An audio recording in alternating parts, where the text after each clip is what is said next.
que un produit de qualité, par exemple, donc si je prends le cas d'un produit, c'est plus facile. Donc un produit, c'est-à-dire un bien physique de qualité, c'est un produit tout simplement qui répond à un besoin. Et par la suite, la qualité a une relation directe avec la satisfaction. La satisfaction de quoi? La satisfaction des clients en répondant bien sûr à leurs besoins. C'est déjà un produit qui répond à un besoin en respectant des exigences.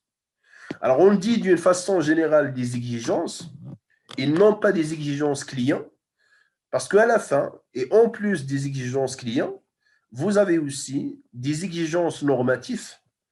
Donc, si jamais, par exemple, existence de normes appliquées ou bien appliquées par défaut, sinon les exigences réglementaires aussi, et toute exigence définie en interne. Donc, ça entre aussi dans le cadre des exigences à respecter. Donc, je répète, un produit, ou bien pour le cas du laboratoire, je vais dire un service.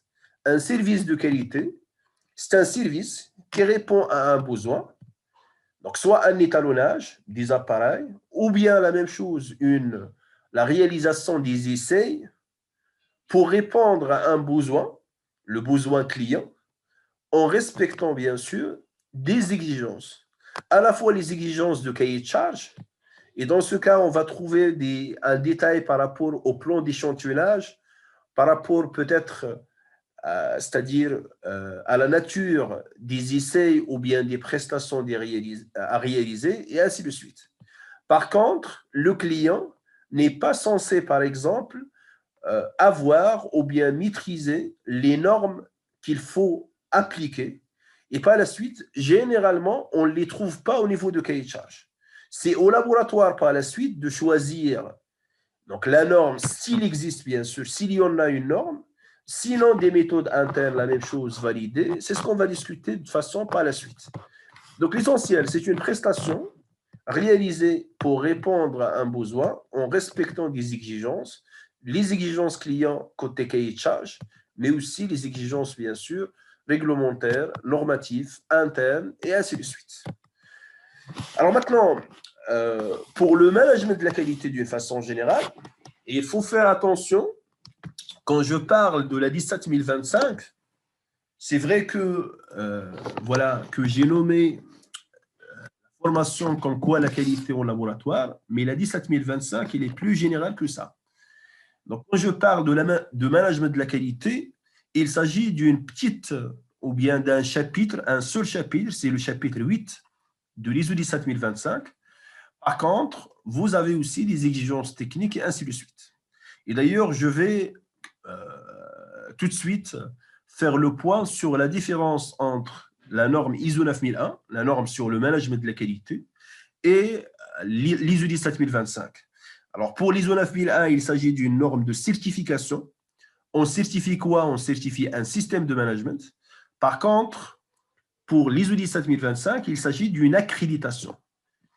Alors, qui dit management de la qualité, ça va de soi que, avant de parler des exigences techniques ou bien de la fiabilité, parce que le point particulier le plus important pour les laboratoires, et la même chose pour les écoles, pour les organismes d'inspection, l'ISO 17020, pour les laboratoires de biologie médicale qui restent un cas particulier de la 17025, ou bien aussi pour les organismes de certification, ça va de soi que, en plus de tout ce qui est technique, on a besoin, et il faut commencer toujours avec l'organisation. C'est-à-dire, on a besoin d'un laboratoire qui a bien sûr de la compétence et ainsi de suite, donc du matériel fiable, voilà. Mais à la fin, il faut déjà une bonne organisation. Donc, une bonne organisation pour répondre à l'ensemble des besoins clients. Alors, parfois, le besoin client n'est pas limité à la réalisation d'un essai ou bien d'un étalonnage. Donc, il faut réaliser un essai correct, etc. Oui, mais il faut aussi livrer un rapport bien rédigé, lisible, à temps, avec un coût, c'est-à-dire la prestation réalisé avec un coût raisonnable pour le laboratoire en interne, et ainsi de suite. Et tout ça n'est garanti que si vous avez quand même une bonne organisation en interne et par la suite, vous avez un bon système de management. Alors, c'est pour ça que la 17025, il a intégré, et surtout avec la version 2017, comme on va voir, il a intégré les éléments essentiels ou bien les plus importants pour concevoir un système de management de la qualité. Alors, bien sûr, ce n'est pas demandé de concevoir un système conformément à l'ISO 9001, mais au moins, il y a un minimum. Et il y a même une option pour les laboratoires qui consiste au respect des exigences techniques liées à la 17025, couplée avec tout simplement l'implantation d'un système de management conforme à l'ISO 9001. C'est l'option B de l'ISO 17025 et que je vais, la même chose, préciser tout de suite. Alors, un système de management de la qualité, c'est l'ensemble des activités coordonnées. Alors, des activités de réalisation. Au niveau, par exemple, du labo, vous avez des activités d'échantillonnage, de réalisation des essais, de rédaction de rapports, d'interprétation peut-être des résultats selon le besoin client, et ainsi de suite. En plus, donc ce sont ce qu'on appelle des activités de réalisation proprement dit, en plus des activités de soutien ou bien de support, comme la métrologie interne, la maintenance par exemple, un service d'hygiène, de sécurité, d'environnement peut-être, et aussi toute activité de pilotage. Donc, c'est un ensemble d'activités coordonnées ou bien une organisation, tout simplement, permettant d'orienter et de contrôler un organisme, dans ce cas, un laboratoire d'essai ou bien d'étalonnage, en matière de qualité, en visant en particulier à fournir des produits et dans notre cas un service conforme, accroître la satisfaction client et finalement, bien sûr, la notion d'amélioration continue. Il s'agit d'améliorer continuellement son système. Alors, à partir de cette définition, on voit bien que qui dit management de la qualité ou bien management d'une façon générale, dit la première des choses, une bonne organisation. Donc, j'insiste beaucoup sur l'organisation parce que la compréhension quand même de l'ISO 17025 passe par la compréhension de l'organisation et la même chose, c'est-à-dire sur la méthode ou bien les interactions entre les différents processus et les différents services dans un laboratoire. Alors, pour le cas particulier des laboratoires, les résultats de laboratoire sont essentiels pour toute opération. Je parle soit à la fois des résultats d'un simple essai, c'est-à-dire une mesure, les résultats d'une mesure ou bien d'un contrôle. Parfois, le client demande même une déclaration de conformité, en quoi, par exemple, au niveau d'une unité de production. Et d'ailleurs, le long de la formation, et dès maintenant je dois préciser ça, le long de la formation, on va distinguer entre deux types de laboratoires. Un laboratoire qui est dit intégré, c'est-à-dire qui fait partie d'une structure plus importante, à savoir les labos, par exemple, qu'on trouve au niveau des industries ou bien des unités industrielles, ou bien les laboratoires qu'on trouve aussi au niveau des facultés ou bien des écoles et même des organismes publics. Et le deuxième cas, c'est ce qu'on appelle les laboratoires indépendants, c'est-à-dire une structure en soi. Et dans ce cas, il n'y a aucune différence d'une société de services et de produits. Alors pourquoi il faut distinguer entre les deux? Parce que quand même le contexte et par la suite les objectifs de chaque laboratoire n'est pas le même. Alors pour un laboratoire indépendant, ça va de soi qu'il va chercher par exemple à augmenter son chiffre d'affaires, à gagner de l'argent et développer son activité, et ainsi de suite. Pour un laboratoire qui est intégré, l'objectif principal, c'est de rendre service à d'autres processus ou bien à d'autres services. Alors, par exemple, au niveau et comme j'ai dit, au niveau d'une unité industrielle, parfois, ou bien la production a besoin non seulement des résultats d'un essai ou bien d'un contrôle, mais surtout, il a besoin d'une déclaration de conformité. Est-ce que le produit il est conforme ou bien non conforme? Donc, soit on a besoin soit le client demande seulement et simplement les résultats d'une opération d'essai ou bien d'étalonnage. Alors, on va voir bien sûr l'étalonnage en détail et le calcul des incertitudes et ainsi de suite. Mais pour l'instant, et pour simplifier, quand je dis étalonnage, il s'agit tout simplement de calcul des incertitudes de mesure.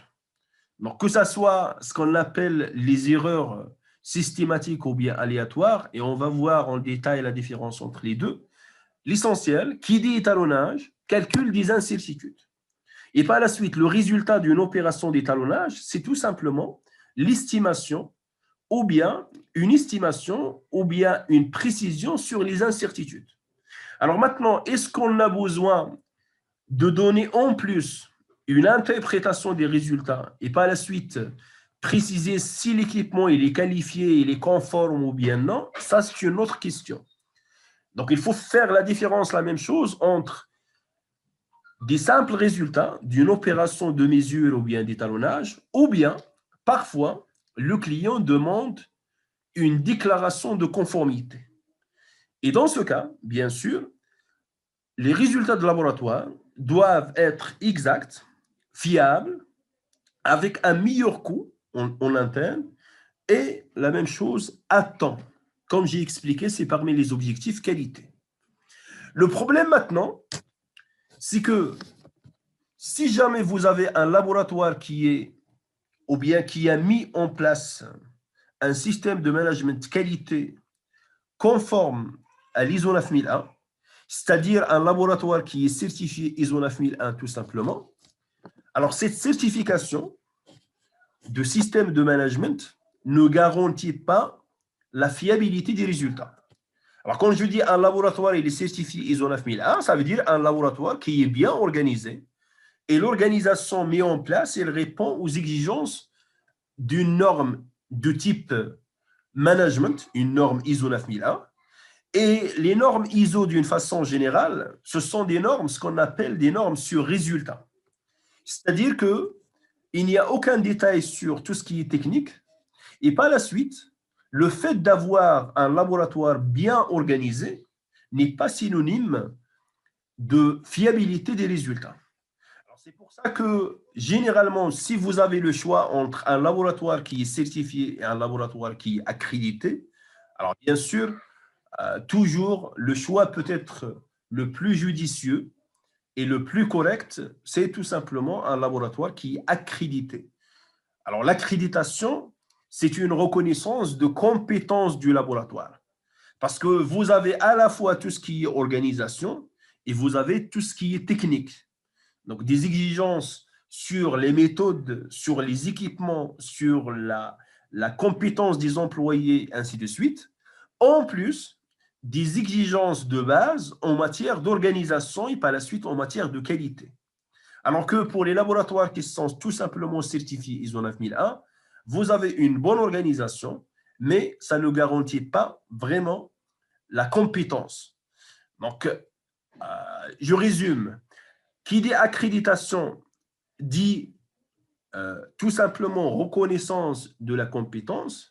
Qui dit certification, il s'agit de la certification d'un système de management et par la suite une organisation. Donc la mise en place de la gestion de la qualité, c'est-à-dire d'un système de management de la qualité, ne garantit pas que le laboratoire est exempt d'erreurs, mais quand même, il va aider à travers, donc c'est ce qu'on va voir par la suite, l'approche par les risques. Et d'ailleurs, c'est parmi les éléments nouveaux au niveau de la version 2017, mais il permet de détecter les erreurs suffisamment en amont.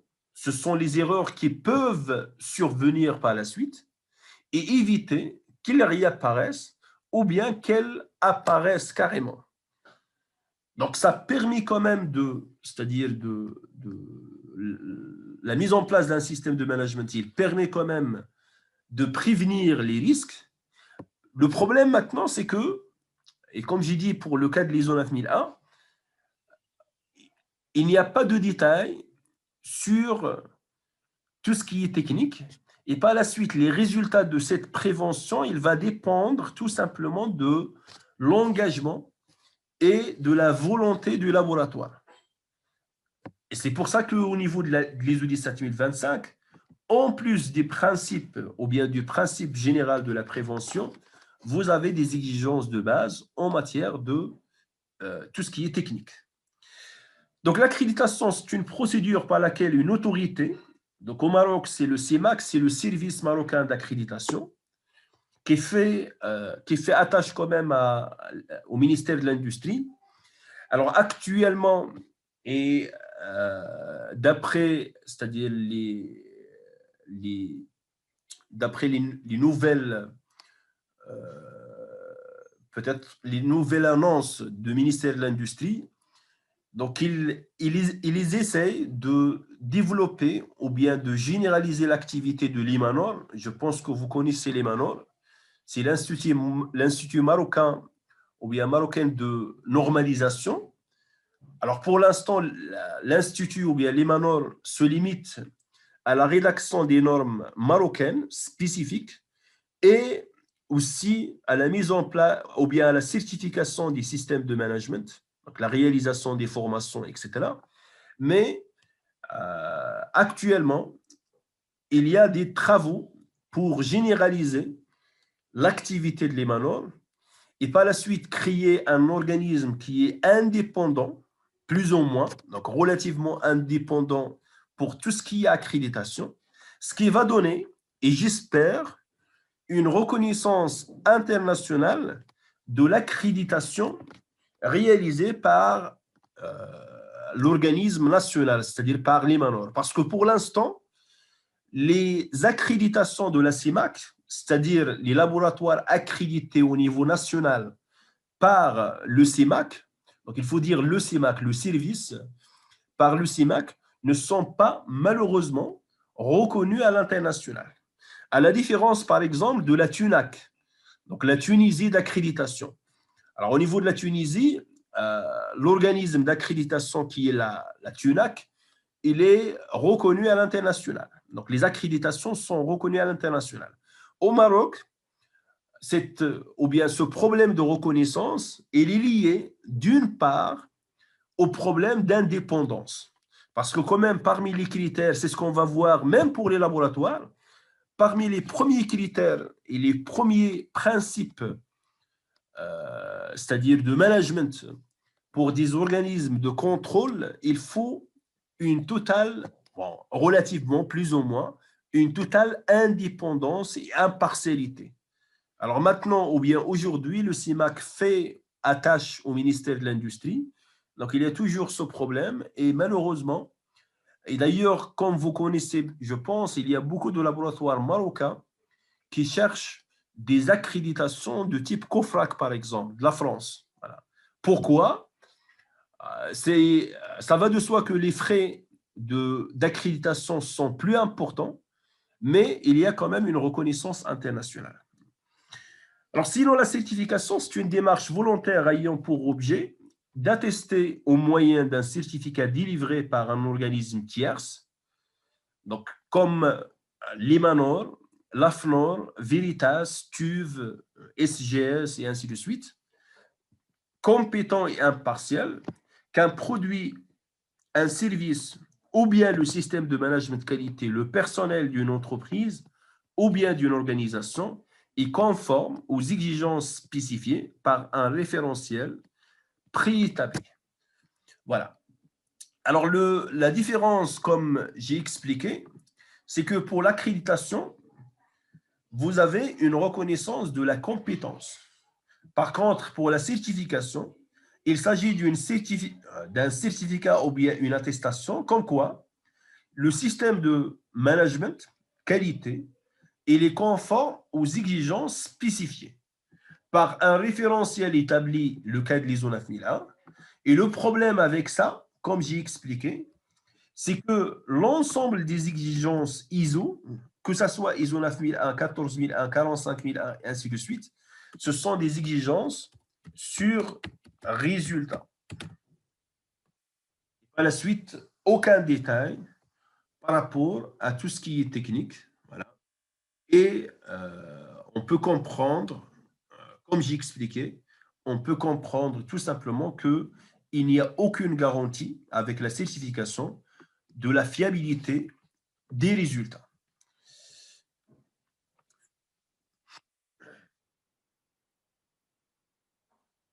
L'ISO 17025, il fait partie des normes d'accréditation, donc la famille 17000, et toutes les normes d'accréditation ISO, à l'exception de quelques-uns, font partie quand même de cette famille, c'est-à-dire la famille 17000.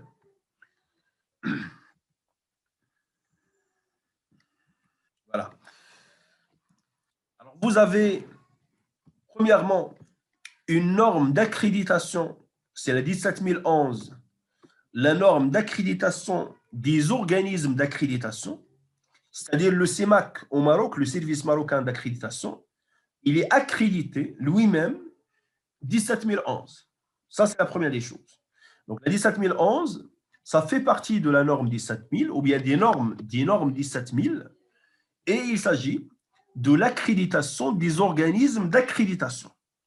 Donc, une accréditation par qui? Par l'ISO, par l'organisme, par l'ISO comme organisme international.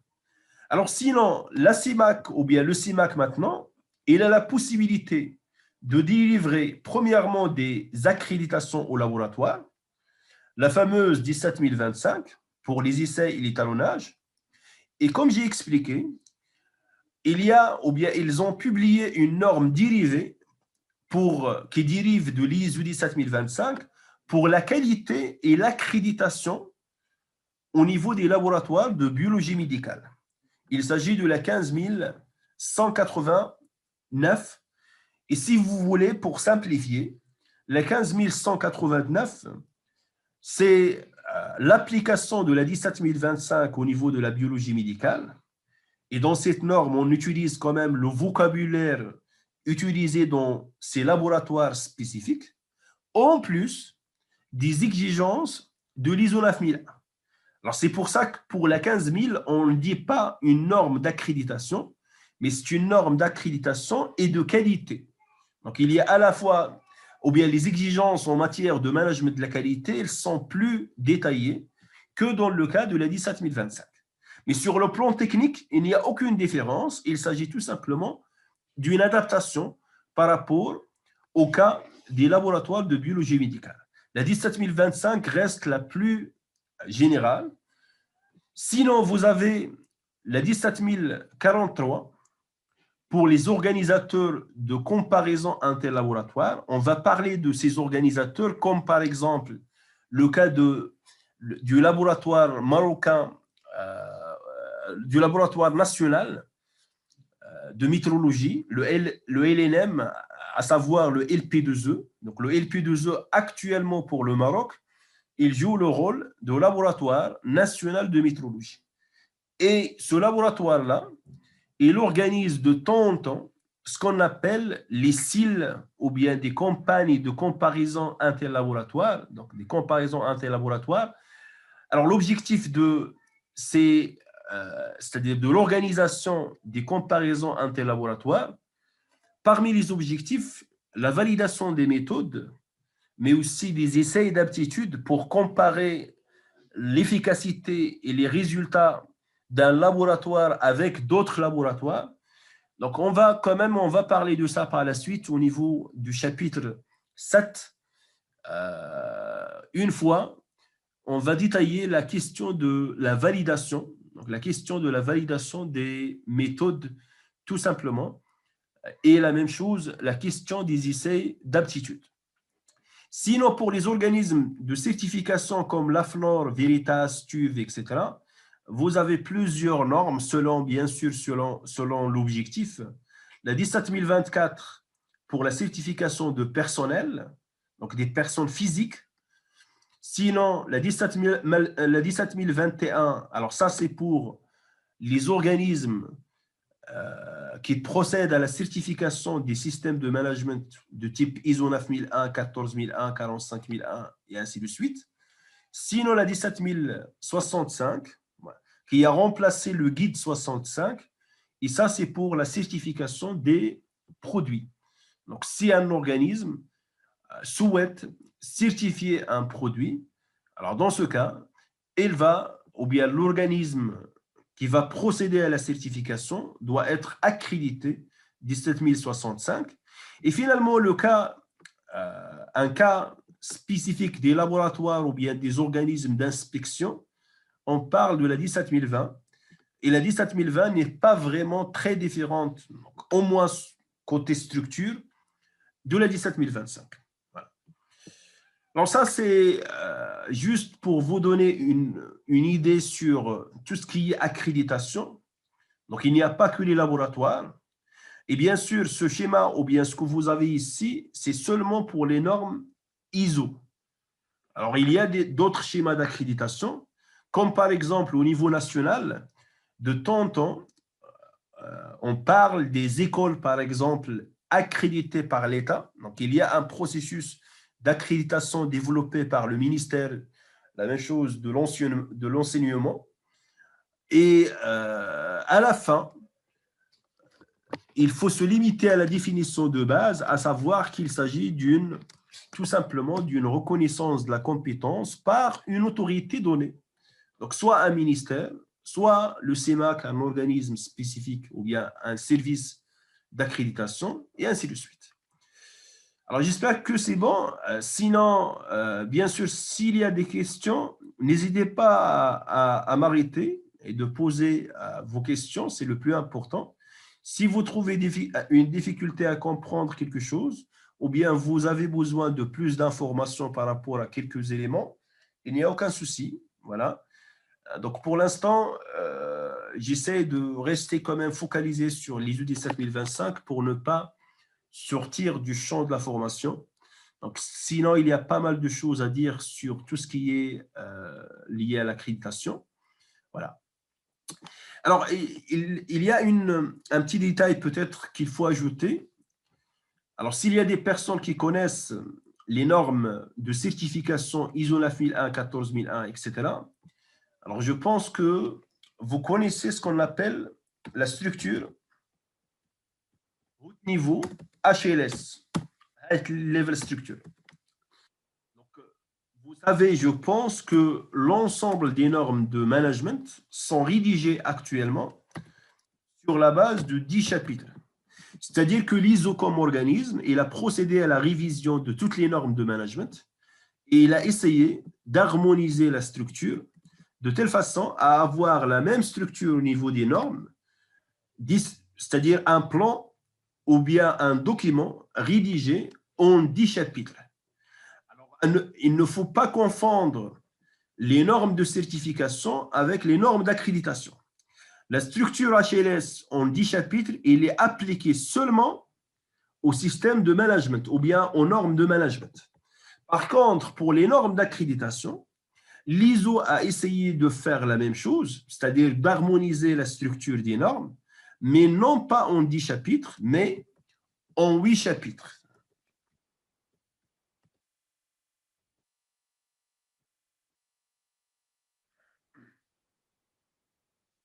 Donc, on parle de 8 chapitres pour l'ensemble des normes d'accréditation, c'est-à-dire pour la famille des 7000.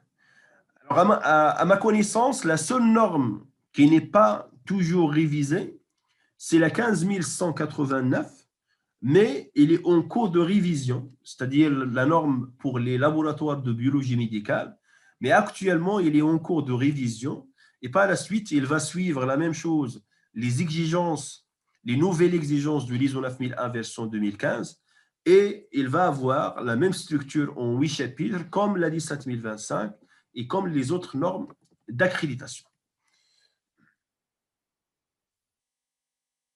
Pour la procédure, je vais la laisser pour la suite. Sinon, parmi les différences majeures au niveau aussi entre les normes de certification et les normes d'accréditation, il y a ce qu'on appelle la portée d'accréditation. Il faut distinguer de ce qu'on appelle au niveau de management le domaine d'application. Il y a une différence entre le domaine d'application qu'on trouve dans l'ISO 9001 ou bien les autres normes de management d'une façon générale et la portée d'accréditation. Voilà. Alors, j'explique. Supposons que vous avez une entreprise, c'est-à-dire une unité industrielle, d'accord? Donc, je vais la schématiser comme ça. Donc, vous avez une unité industrielle.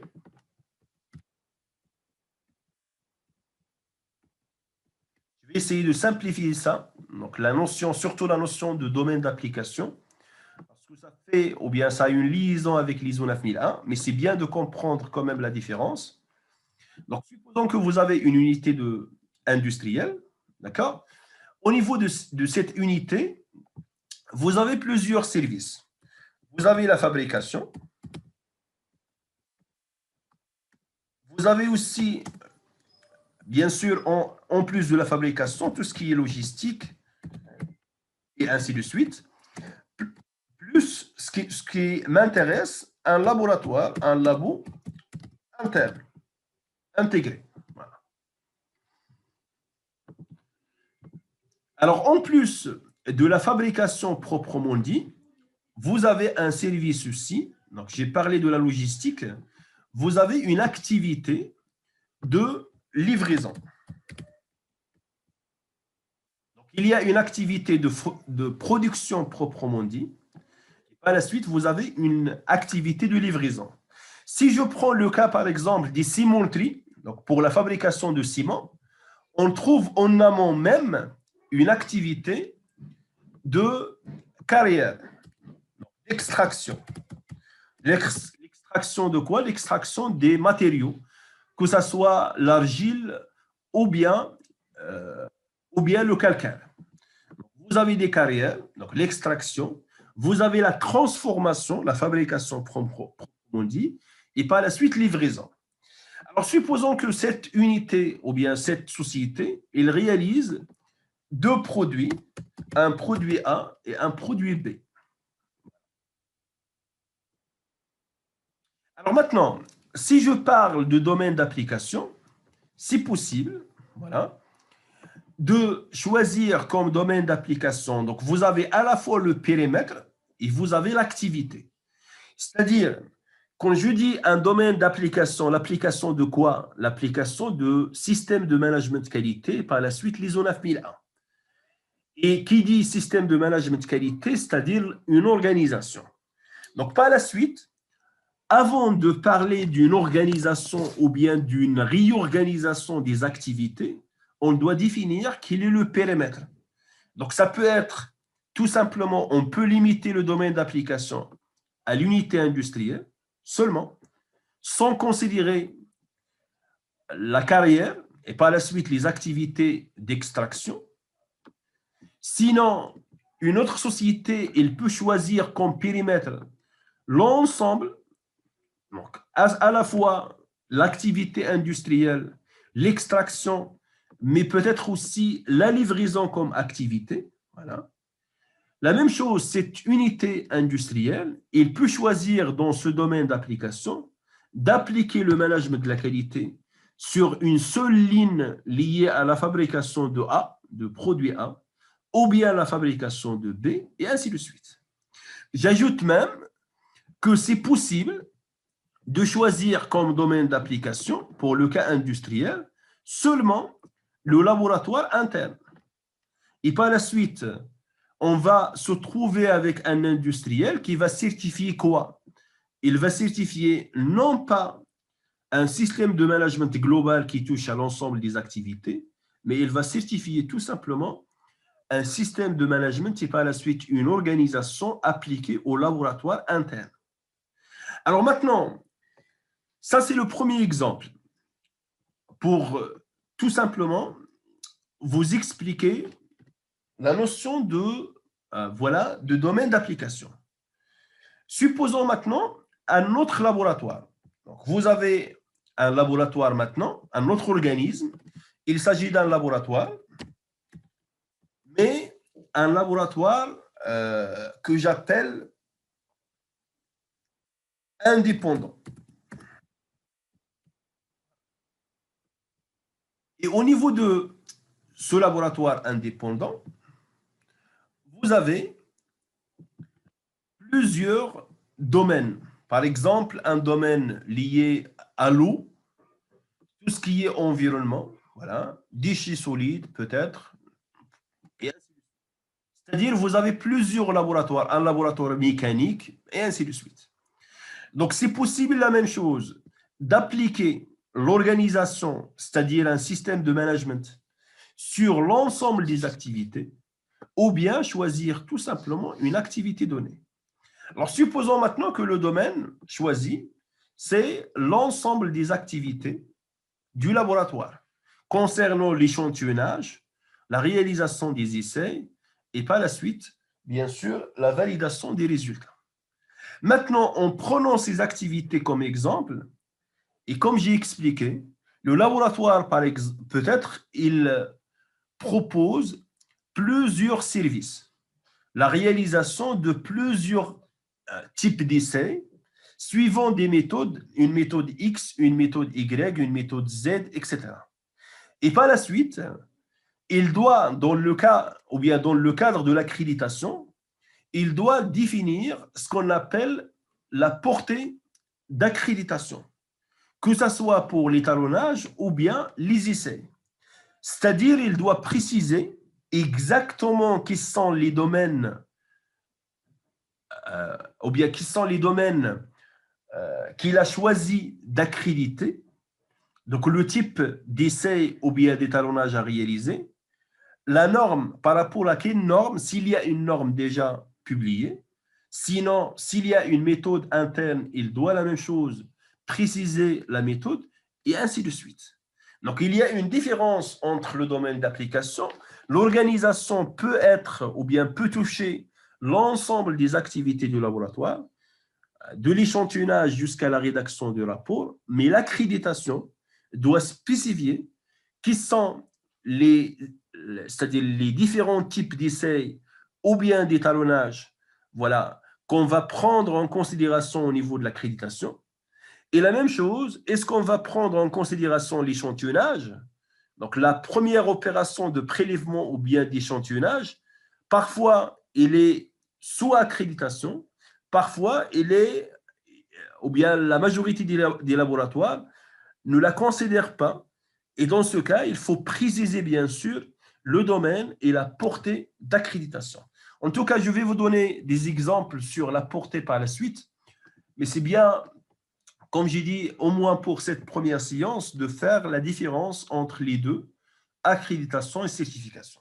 La même chose, les personnes qui connaissent les normes de certification, je pense qu'ils savent que la durée de certification est généralement de 3 ans. C'est-à-dire, si vous êtes certifié ISO 9001, alors le certificat va être valable sur 3 ans. Le premier audit de certification est réalisé la première fois et peut-être c'est sur cette base que vous avez votre certificat. Après cette premier audit, vous serez amené, ou bien ça sera obligatoire de passer 2 autres audits, ce qu'on appelle des audits de suivi. Et le 4e audit va être ce qu'on appelle un audit de renouvellement. C'est-à-dire, après 3 ans, soit vous allez renouveler votre certification, soit non. Alors ça, c'est pour la certification. Pour l'accréditation, il y a une différence parce que quand même la durée d'accréditation, c'est de 60 mois. Et par la suite, c'est de 5 ans, non pas de 3 ans. Vous avez une évaluation initiale. Supposons que suite à cette évaluation initiale réalisée par le service d'accréditation, le CEMAC ou bien le COFRAC, vous avez votre accréditation, vous êtes accrédité. Après 12 mois, on réalise la première surveillance, donc la première année, mais pas la suite, c'est après une année et demie, après 15 mois, voilà. Bon, une année et 3 mois, disons. Par la suite, une deuxième surveillance, une troisième surveillance. La quatrième, il s'agit de renouvellement. Alors, si vous faites la somme, voilà, 15 plus 15 plus 15 plus 12, voilà, donc, c'est-à-dire au total, généralement, vous avez ou bien un cycle de 60 mois, de 5 ans, et ça fait quand même une différence, la même chose importante par rapport à l'ISO ou bien au certificat de management.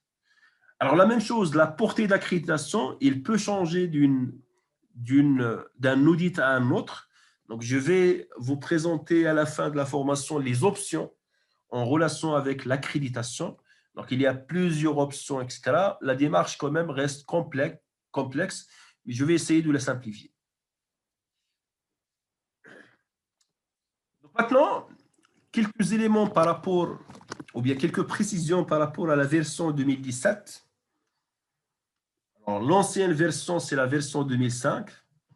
À la suite, version 2017. Alors, peut-être qu'une question se pose. Pourquoi l'ISO a révisé la 17025 et sur quelle base, ou bien, voilà, la révision est faite.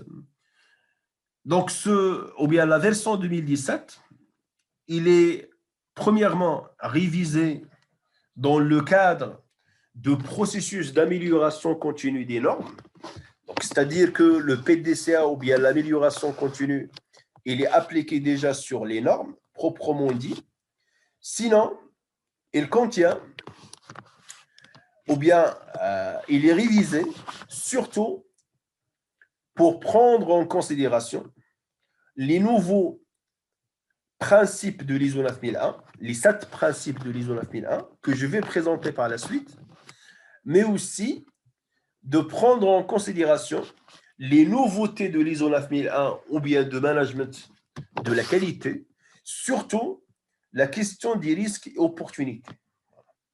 Alors, bien sûr, au niveau de la formation, même si je fais la référence à l'ISO 9001, on va pas traiter l'ISO 9001 proprement dit, mais on va traiter le management de la qualité par rapport aux exigences tout simplement du chapitre 8 de l'ISO 17025. On va se limiter à ça. Alors comme ça, on va donner du temps à tout ce qui est technique en relation avec le chapitre 5, 6 et 7 qui sont concentrés sur tout ce qui est technique, que ce soit par rapport à la réalisation de l'étalonnage et des essais, ou bien pour tout ce qui est activité de support. Donc, valoriser les prestations des laboratoires. Et dans ce cas, l'essai et l'étalonnage s'intègrent dans des chaînes de création de valeur. Sinon, articuler la norme, comme j'ai dit, avec l'ISO 9001. Actualiser le texte, tout ce qui est bibliographie, vocabulaire. Et il y a quand même une évolution, vous allez la voir par la suite. Et tirer le bénéfice d'un retour d'expérience, bien sûr, des comités de rédaction de la norme. Donc, il y a quand même un retour d'expérience de 2005 jusqu'à 2017 qu'il faut prendre en considération. Voilà. Alors, la structure dont j'ai parlé tout à l'heure, c'est ce qu'on appelle le cadre CASCO, à la place de la structure HLS. Donc, c'est un plan commun aux normes 17000 depuis 2012, donc toutes les normes d'accréditation. Les 3 premiers chapitres, c'est ce qu'on appelle les chapitres de cadrage, qui sont communs à toutes les normes ISO, que ce soit accréditation ou bien certification. Vous avez le vocabulaire, ou bien vous avez déjà le domaine d'application de la norme, le vocabulaire et finalement quelques termes de référence. Alors, pour l'ISO 17025, il n'a pas de référence technique. Ce qui nous intéresse, nous, ce sont les exigences liées à l'accréditation, en commençant avec le chapitre 4. Il s'agit des exigences générales, donc liées à l'impartialité et la confidentialité. Par la suite, des exigences structurelles. Alors, ça va de soi que quand vous lisez exigences structurelles, c'est-à-dire des exigences liées à la structure du laboratoire ou bien de l'organisme, que ce soit indépendant ou bien intégré. Et ce sont des exigences supplémentaires par rapport à ce qu'on trouve au niveau de l'ISO 9001. Donc, c'est plus ou moins les mêmes exigences de l'ISO 9001 en matière d'organisation, mais avec des détails par rapport au cas spécifique des laboratoires. Vous avez les exigences relatives aux ressources, le 6. Je parle des ressources du laboratoire, à savoir, par exemple, l'étalonnage des équipements propres du laboratoire, la compétence du personnel. Donc, il faut un personnel suffisant, mais aussi compétent en interne pour réaliser les prestations demandées par les clients. On parle aussi de l'environnement lié du laboratoire, l'infrastructure, et ainsi de suite. Vous avez les exigences relatives au processus, c'est le chapitre 7, et c'est le chapitre le plus long de la norme ISO 17025 et le plus important. Alors, quand je dis exigences relatives au processus, un processus, par définition, c'est un ensemble d'activités. Et ici, il s'agit de processus de réalisation, c'est-à-dire les activités d'échantillonnage, d'essai ou bien d'étalonnage, et finalement, bien sûr, de rédaction du rapport et par la suite d'interprétation des résultats, le cas échéant. Attention, à chaque fois que je parle de l'étalonnage, il faut distinguer entre l'étalonnage des appareils propres au laboratoire, c'est-à-dire moi comme laboratoire, j'utilise des équipements et des appareils et par la suite, je dois les étalonner. Soit les étalonner en interne, soit, et c'est possible, bien sûr, de chercher un autre organisme spécialisé dans l'étalonnage de mes propres appareils. Sinon, moi, comme laboratoire aussi, je peux offrir à d'autres laboratoires un service d'étalonnage de leur équipement. Donc, quand je dis au niveau de cette exigence relative au processus qu'il s'agit des activités d'essai ou bien d'étalonnage, je parle de l'étalonnage des équipements d'un client et non pas de l'étalonnage des équipements internes. Donc, il faut faire la différence. Sinon, le 8, ce sont les exigences relatives au système de management. Et dans ce cas, et d'ailleurs c'est une nouveauté, vous avez l'option A, ou bien une option A et une option B. Pour simplifier l'option A, c'est question d'appliquer tout simplement les exigences de la présente norme, de la 17025. Sinon, l'option B, si par exemple un laboratoire il est déjà certifié ISO 9001, dans ce cas, ce n'est pas la peine de parler même de chapitre 8. On peut l'ignorer. C'est-à-dire la deuxième option B, c'est que le laboratoire soit certifié ISO 9001, ça veut dire qu'il a déjà un système de management, qualité, ou bien il choisit de développer carrément un système de management de type ISO 9001. Et dans ce cas, on ne parle même pas c'est-à-dire de chapitre 8. Donc, on ignore tout simplement le chapitre 8 parce qu'à la fin, les exigences relatives au système de management de l'ISO 17025, le chapitre 8, ce sont des exigences de base, un minimum. Donc, ce sont les principes tout simplement de base de l'ISO 9001. Donc, si un laboratoire a développé carrément un système de management ISO 9001, ça veut dire qu'il a dépassé de loin les exigences de base du chapitre 8 et par la suite, il est par défaut conforme à l'ISO 17025. J'espère que vous avez compris. Attention, ça reste des options. C'est-à-dire, ce n'est pas obligatoire d'être certifié ISO 9001. Ça reste un choix. Si le laboratoire a choisi de développer un système conforme à l'ISO 9001 et par la suite d'être certifié ISO 9001, c'est bien. Alors sinon, il peut se limiter, bien sûr, tout simplement aux exigences de base de l'ISO 17025. Donc, ça reste un choix de chaque laboratoire.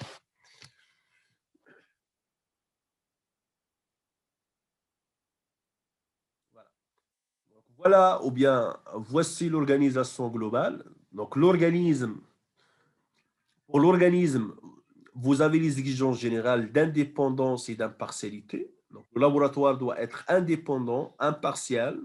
Il doit assurer la confidentialité des données fournies par le client. Et on parle de l'organisme parce que, comme j'ai expliqué, vous avez parfois des laboratoires qui font partie d'un organisme plus important ou bien d'une structure plus globale et plus importante. Et dans ce cas, l'organisme proprement dit doit s'engager sur la confidentialité, l'impartialité, et ainsi de suite, à très haut niveau. Alors sinon, au niveau du laboratoire proprement dit maintenant, vous avez des exigences structurelles, c'est-à-dire l'organisation. Donc si je veux accréditer un laboratoire qui fait partie d'une unité industrielle, alors ce n'est pas exigé bien sûr de développer un système de management qui inclut l'ensemble des activités, fabrication, etc. Ce qui est important c'est-à-dire pour l'accréditation, c'est surtout une organisation du laboratoire proprement dit. C'est pour ça que vous avez ici, voilà, bien indiqué que le 5, ça concerne le laboratoire proprement dit. Sinon, l'exigence, ou bien les exigences relatives aux ressources, c'est la logistique interne du laboratoire. Donc, tout ce qui est équipement, personnel et ainsi de suite. Les exigences relatives au processus, c'est tout ce qui est tactique. Et par la suite, ça sera question d'améliorer les différents processus, de réalisation ou bien de réalisation.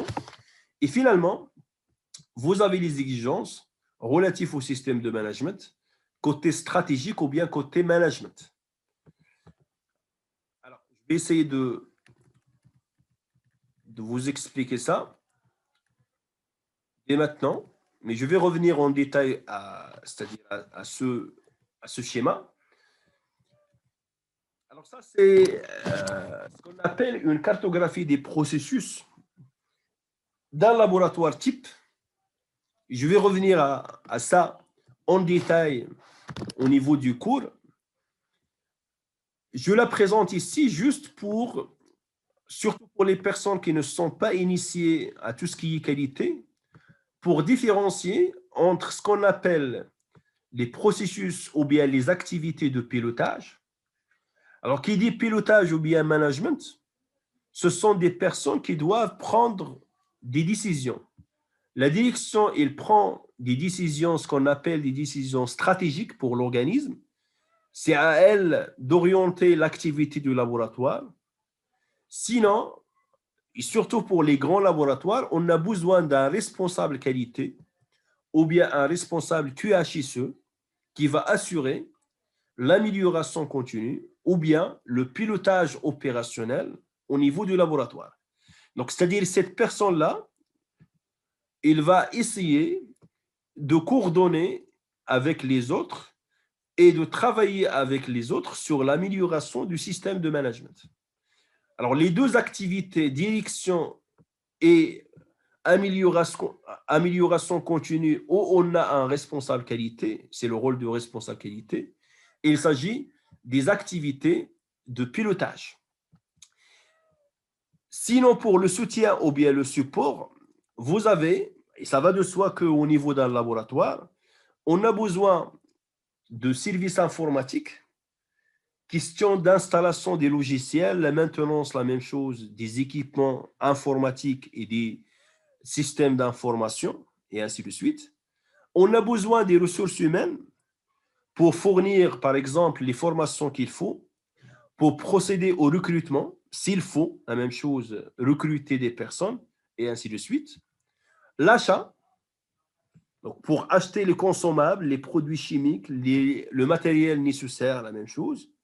La métrologie, et dans ce cas, il s'agit de la maintenance et l'étalonnage des équipements utilisés en interne. Finalement, les locaux et l'hygiène. Alors, toutes ces activités ou bien ces processus contribuent bien sûr à la réalisation des activités de laboratoire, mais ils n'ont pas vraiment une relation directe avec la réalisation des essais proprement dits ou bien la réalisation de l'étalonnage. C'est-à-dire, ils n'ont pas vraiment une relation directe avec la réalisation de la demande client. À la différence de ce qu'on appelle des processus de réalisation, c'est ce que vous avez ici. Alors, ça c'est un standard proposé par la norme 15000 des laboratoires de biologie médicale, mais il est généralisé, ce schéma il est généralisé pour l'ensemble des laboratoires. Généralement, vous avez 3 types d'activités au niveau d'un laboratoire. Soit des activités de préanalytique ou bien un processus préanalytique. Il s'agit premièrement de revoir les exigences clients, donc l'étude des exigences clients ou bien de cahier de charge, la réalisation des prélèvements, la réalisation, c'est-à-dire de l'échantillonnage, la préparation de l'échantillon, l'étiquetage et ainsi de suite.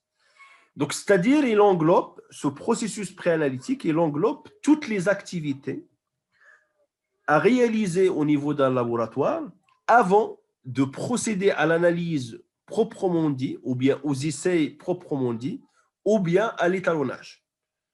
Maintenant, une fois que vous avez un échantillon qui est préparé, ou bien un équipement qui est préparé pour l'étalonnage, la même chose, on passe au processus analytique. Alors, qui dit processus analytique, soit selon le secteur d'activité, soit la réalisation des essais, des mesures, ou bien la réalisation de l'étalonnage. Alors, après, bien sûr, tout ce qui est analytique, vient le post-analytique, et ce sont les activités complémentaires, à savoir la réalisation des comptes rendus ou bien des rapports, l'interprétation des résultats, voilà, la conservation ou bien le renvoi des échantillons après réalisation des essais, et ainsi de suite. Donc vous avez une modélisation au niveau de ce schéma de l'activité du laboratoire d'une façon générale. Voilà. Donc, n'importe quel labo, mais attention, je parle des laboratoires indépendants, parce que pour l'autre cas, on va le voir par la suite, ça reste un peu complexe. Alors, si vous avez un laboratoire indépendant, c'est possible de le modéliser sur cette base.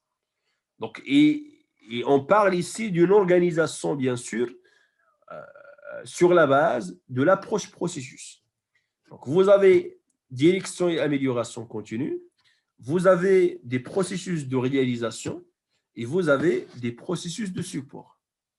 Donc, un système de management, comme j'ai défini au départ, c'est un ensemble d'activités ou bien, ici, un ensemble de processus de pilotage, de réalisation et de support qui permettent de réaliser une politique et par la suite des objectifs. Donc, on va voir que ça veut dire quoi une politique, des objectifs pour le laboratoire. Mais en tout cas, c'est une organisation en processus qui permet de réaliser tout simplement un objectif ou bien des objectifs.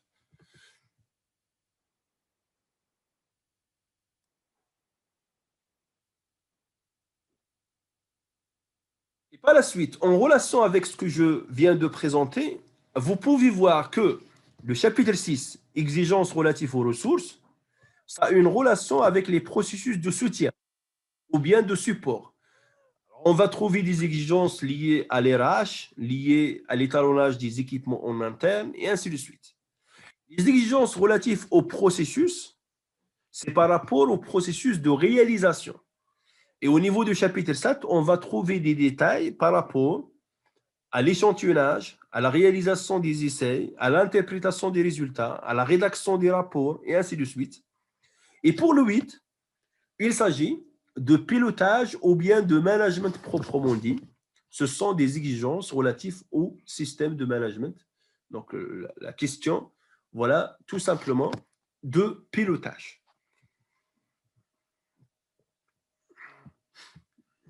D'ailleurs, c'est possible de comparer entre l'ISO 9001 et l'ISO 17025. Ça, c'est la structure de l'ISO 9001 basée sur le HLS en 10 chapitres. Donc, vous avez ici 10 chapitres. Donc, les 3 premiers noms cités ici sont les mêmes, c'est-à-dire vocabulaire, domaine d'application et domaine d'application de la norme et référence tout simplement normatif. Sinon, vous avez les exigences pour l'ISO 9001 du chapitre 4 jusqu'à le chapitre 10. Voilà. Et il y a une correspondance, si vous voulez. Donc, contexte de l'organisme, exigence générale. Leadership, exigence structurelle. Voilà.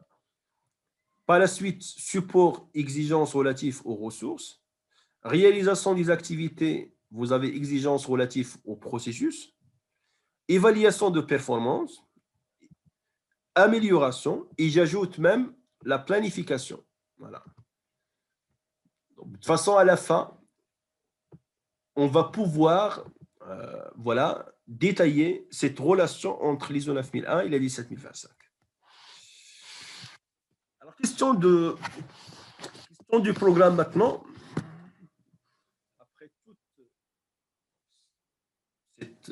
Après cette introduction, bien sûr, l'ensemble des mots-clés que j'ai cités aujourd'hui, on va les détailler par la suite. D'accord? Donc, si vous n'arrivez pas à suivre ou bien à comprendre des mots techniques, je vais reprendre chaque mot par la suite. Donc, au niveau du programme, et voilà, suite à la réalisation de plusieurs, donc, je parle de la fin de l'année 2020 et de début 2021.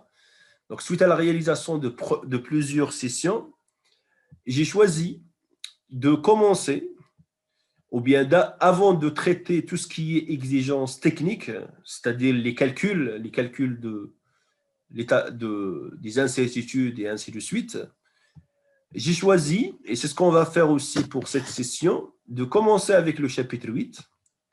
Ça permet pour les débutants et pour les personnes qui n'ont pas vraiment une idée globale, je dis bien globale. Alors peut-être que vous êtes un technicien et que vous connaissez, vous avez une bonne maîtrise, c'est-à-dire des méthodes, par exemple, d'essai, d'étalonnage, etc.